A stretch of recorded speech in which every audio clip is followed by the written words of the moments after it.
Sufi, kita gali dulu dari katanya.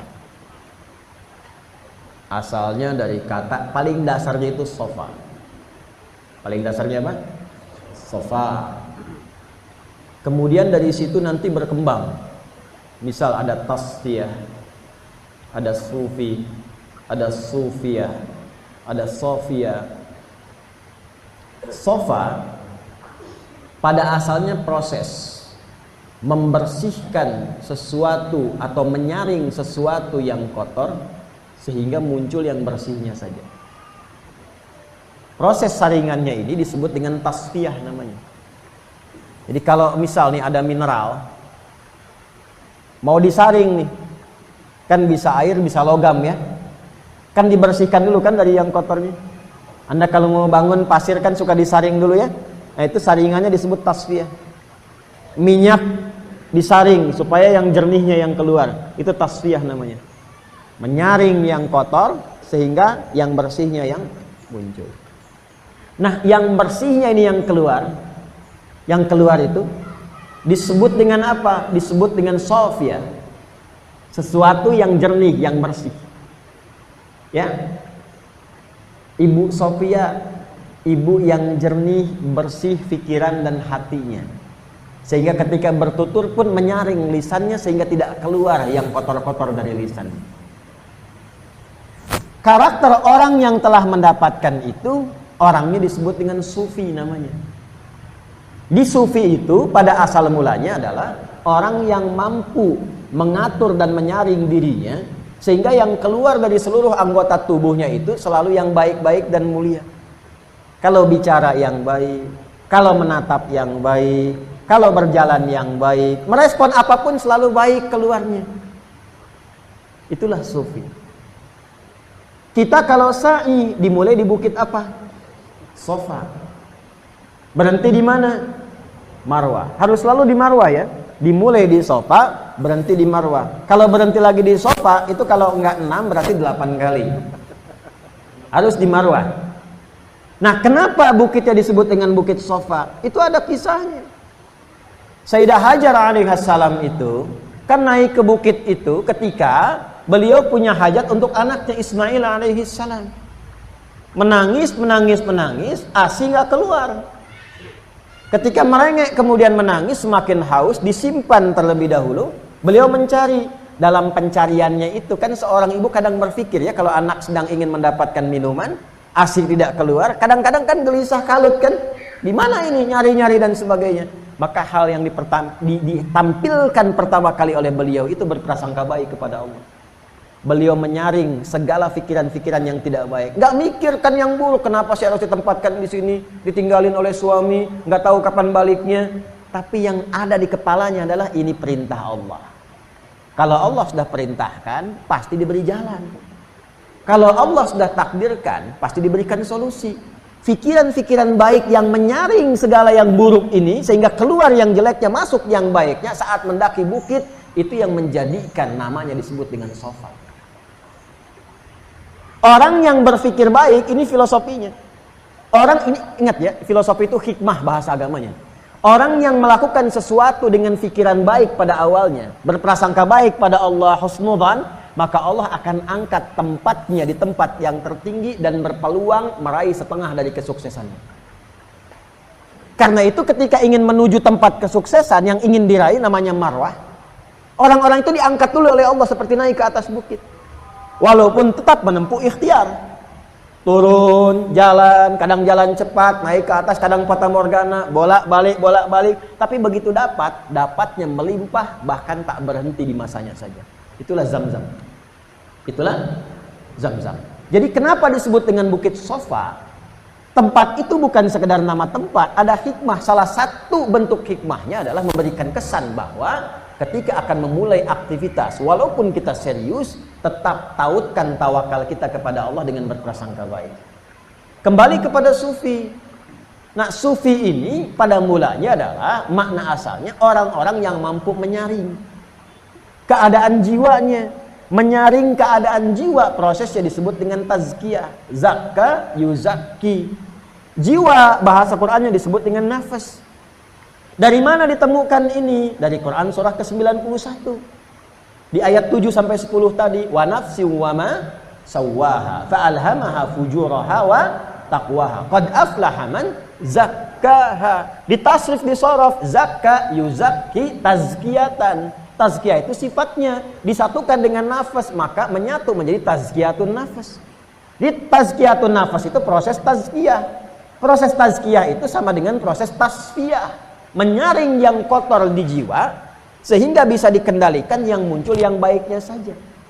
Bagaimana cara melakukan itu? Itu sudah ada dari salah satu misi Nabi. Di Nabi Muhammad itu ketika ditugaskan oleh Allah, salah satu misi terbesarnya itu membimbing umatnya supaya bisa tazkiyatun nafas. Ya, itu ada di Quran surah kedua Al-Baqarah ayat 151. Kama arsalna fikum rasulan minkum yatlu alaikum ayatina wa yuzakkikum wa yu'allimukumul kitaba wal hikmata wa yu'allimukum ma lam takunu ta'lamun. Kata Allah, dengan keagunganku telah diutus seorang rasul dari kalangan kalian. Tugasnya membimbing kalian dengan ayat Allah. Karena itu Nabi kalau bimbing kita menyampaikan di firman Allah turun, lakukan begini, tinggalkan ini. Apa tujuan ayat itu diturunkan? Wa yuzakkikum, supaya kita dibimbing, membersihkan jiwa kita, disaring. Jangan sampai petunjuk di jiwa keluar di mulut, keluar yang kotor. Jadi kalau isi hatinya kotor, mulutnya keluarnya kotoran. Kalau isi hatinya kotor, yang dipandang yang kotor-kotor. Maka dibantu kita melalui risalah Nabi, dibimbing oleh ayat, dibimbing lewat ibadah supaya membersihkan jiwa. Nah, dalam bahasa Arab, jalan mengikuti itu, jalan bahasa Arab disebutnya syariah. Dari kata syara'a.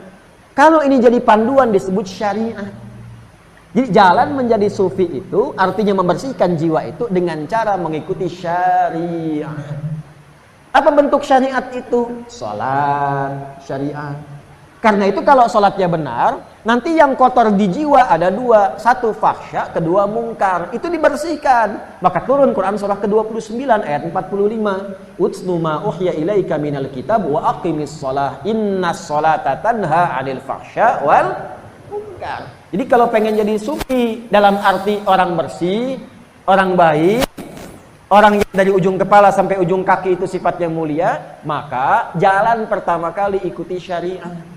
Sholat, tunaikan, tingkatkan dengan sunnah, puasa, baca Quran, rajin sedekah, itu sufi.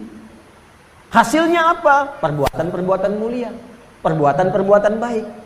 Kalau sudah dapat itu, maka dekat hubungan dengan Allah. Kedekatan itu bisa melihat, membedakan mana yang menurut Allah benar, mana yang tidak benar. Yang benar diikuti, yang salah ditinggalkan. Kemampuan membaca itu disebut dengan ma'rifat. Ma'rifat itu kenal, tahu. Ma'rifatullah, kenal Allah. Bagaimana kenal Allah? Lewat hukumnya, lewat syariatnya. Nah, ini yang menjadikan sufi itu pembatasannya, kalau dikumpulkan karakteristiknya menjadi tasawuf. Di tasawuf itu satu disiplin ilmu.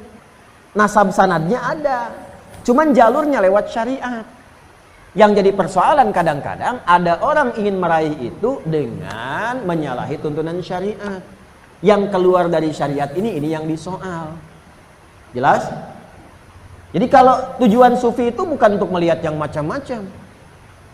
Saya ingin menjadi sufi karena saya ingin melewati sungai dengan jalan kaki. Ya nggak harus jadi sufi, jalan aja di sungai. Kalau sungainya dangkal, kan? Saya ingin menjadi sufi karena saya ingin bisa berjalan di lautan misalnya. Saya ingin jadi sufi karena ingin membaca pikiran orang. Bukan itu capaian tertingginya. Capaian tertingginya itu akhlak. Nanti Allah berikan kemuliaan. Biasanya kemuliaannya tampak setelah dia meninggal itu. Itu yang disebut dengan karamah. Jadi untuk Nabi itu mukjizat, untuk orang-orang mulia itu karamah.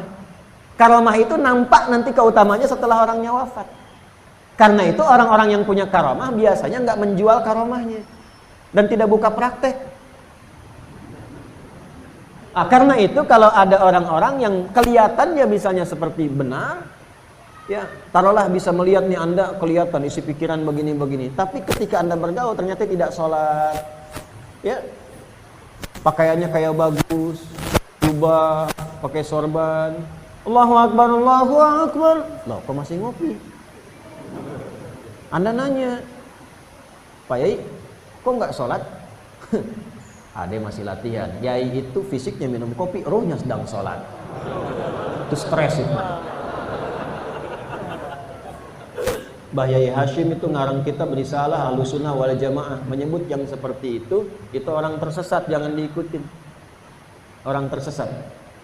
Ya, jangan diikutin kalau yang seperti itu. Karena sufi itu syariat. Otomatis kalau syariatnya benar diikutin jadi pada sufi semua tuh. Oh, sufi. Sufi. Ya, itu sufi dalam konteks yang benar, ya. Nah, jalan untuk menuju itu disebut apa? Syariat. Kalau diperpendek disebut dengan tariq atau tariqah dari bahasa Arab. Makanya muncul tariqah, tariqah, tariqah, tariqah. Tapi kalau ingin tahu itu, maka masuk ke dalam jalur nasabnya dengan benar, dipelajari dengan benar dengan baik, tapi jalan pertamanya adalah apa? Syariat. Jelas sampai sini? Baik, jadi persoalan sering muncul itu karena kontroversinya seringkali ada aliran atau praktek orang-orang tertentu yang prakteknya menyalahi syariat. Yang seperti itu nggak usah pusing-pusing. Ya, dan jangan menjadikan diri kita tersandera dengan maksiat. Nggak usah sibuk mencela, nggak usah sibuk menjelek-jelekan, tinggalkan aja. Nanti ditinggalkan juga sepi sendiri. Jelas ya?